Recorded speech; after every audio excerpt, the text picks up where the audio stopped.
అండి. మన హెయిర్ చాలా గ్లోగా పెరగాలంటే అండి ఒక హోమ్ మేడ్ ఆయిల్ అయితే నేను మీకు చెప్తానండి. అదేంటనుకుంటున్నారా, కరివేపాకు.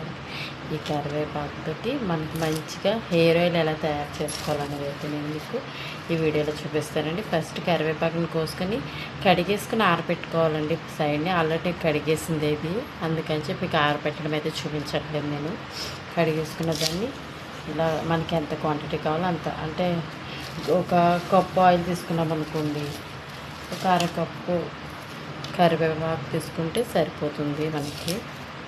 ఇలా నేనైతే ఒక చిన్న కప్పే తీసుకుంటున్నాను ఆయిల్.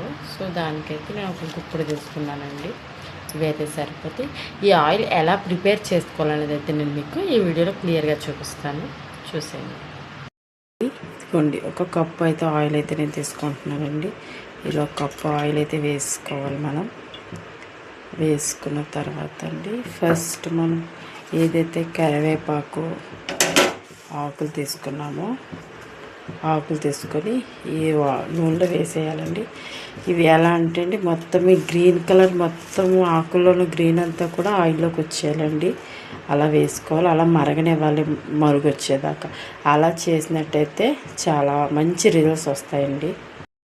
ఆయిల్ ఎలా మరుగుతుందో ఇలా అయితే మరగాలండి. ఆకులు బాగా మరగాలి. మరిగితే ఈ ఆకులో ఉన్న గ్రీన్ కలర్ అంతా ఆయిల్లోకి వచ్చేయాలండి. ఆకులు ఎలా అయిపోయిన ఆకుల్ని వడకట్టుకుంటే కొన్ని ఇలా వస్తుంది, ఆయిల్ ఈ కలర్లో వస్తుంది.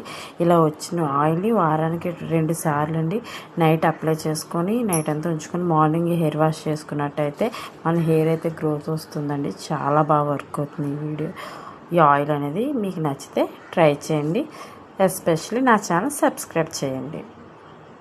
మీరు ఇచ్చే చిన్న సబ్స్క్రైబ్ వల్ల నేను ఇంకొంచెం మంచి వీడియోలు చేయడానికి అయితే ఉంటుందండి. నాకు కొంచెం ఎంకరేజ్ చేసినట్టు ఉంటుంది. కాబట్టి ఇలాంటి వీడియోస్ కోసం నా ఛానల్ సబ్స్క్రైబ్ చేసుకోండి.